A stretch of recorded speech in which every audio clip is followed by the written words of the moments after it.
Good morning. Thank you so much for inviting me to this wonderful meeting. Today I'm going to talk about what happened with the cosmetic phalloplasty practice in my country. Here's my disclosure. Actually, this subject has been an enigma to me for the past 15 years because I really couldn't quite grasp the idea of it. So thanks to this chance, I was able to think more thoroughly about it. And this talk is not to give you answers, but to ask you some questions that might help us find a better answer. So according to the Cambridge Dictionary, cosmetic means we do something to improve the subjective beauty of the person. So any surgery done to the male genitalia to enhance its aesthetic aspects could be described as a cosmetic phalloplasty. So basically, it is fundamentally an aesthetic surgery, not any improvement of the function. So, as you may know, South Korea has been the biggest market for the aesthetic, especially with the cosmetic plastic surgery.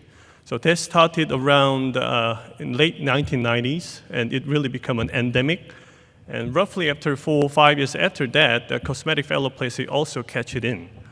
So private sectors drive the market with the aggressive marketing, and at a certain point, they spend the most money with the advertisement with the search engines. So spend more money than the cosmetic plastic surgeons or the aesthetic dermatologist. This is the search result I got. So they use this, I don't know why, but muscular man and the catch photos to get more patients flow. Of course, the academic societies really didn't like it. Not like it, but hate it from their bottom of the guts. So they blamed that advertisements were too vulgar and no scientific backgrounds and only for the money, and they were doing some illegal activities as well. So in my eyes, it has all been reasonable accusations.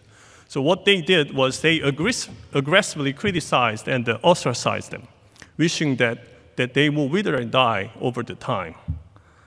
But actually, they didn't care because actually it helped them because nobody was paying any attention to what they're doing. So naturally, they moved on to spend more money onto the marketing and become more aggressive. So they kind of become like a juvenile delinquent state, and they compete each other and did more things like without any studies or the proper trainings or nothing like that. So slowly but surely, it became not like before, possibly due to high complication and dissatisfaction rates. And the patients were speaking about this is not that ideal for what you want. So public awareness toward the cosmetic phalloplasty becomes not like before, much more unfavorable. Still, when I checked it out, there has been, seems like 20,000 cases are still going on in my country. Obviously, it's not like before. And when I asked, I got to tell you that I'm also guilty as well, because I was also hired by one of those cosmetic phalloplasty clinics, done about 1,500 cases. I had no legal issues with those cases. Back then, I thought I'm such a great surgeon, and I was able to avoid the complications, but no. I was very close to it, and it's because of sheer luck. So I'm a former insider who was able to observe all that, and that probably is the reason why I came over to the US to learn the penile implants.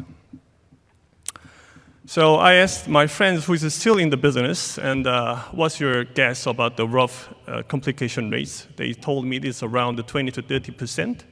But when I checked with the medical legal lawsuits, there were only a couple of the cases. The reason why is that most of the cases are silenced by the surgeons or the hospitals by paying them the money or getting them reimbursed or something like that. So whenever something like that happens, it's, in my eyes, not just a loss for the patients, but for the surgeons as well, we urologists as well, because they regard us all together, not just cosmetic phalloplasty surgeons.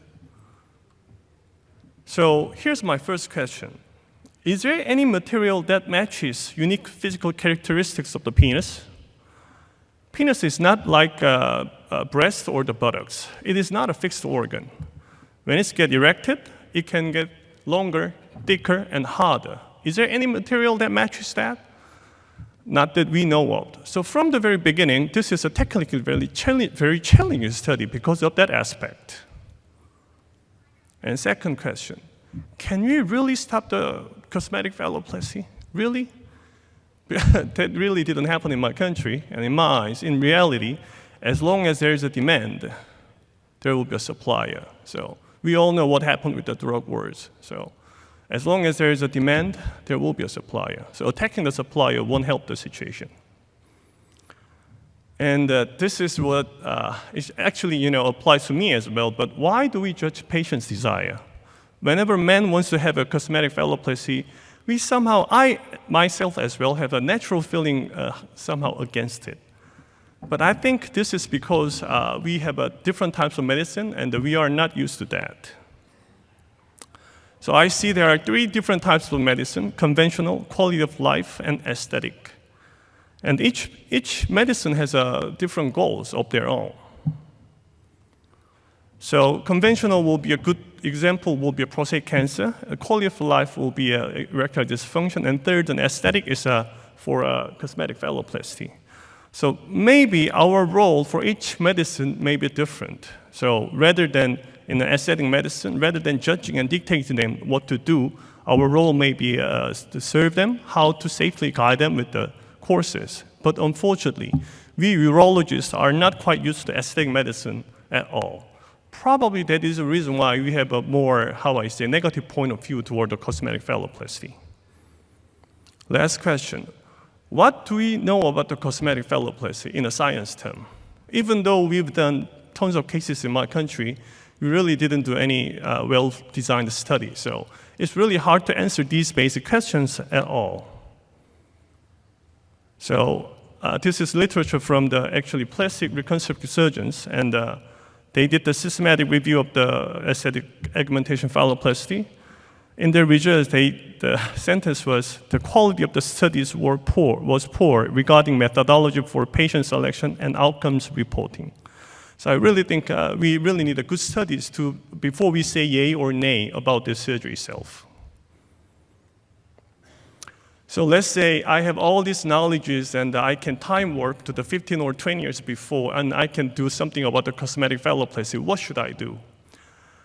Probably I would take a different strategy rather than the strategic patients. I would have see it in the different point of view, because I will know that even though we wait, it will not stop. So I would rather go ask somebody who has an experience with it, who had the same issues like us.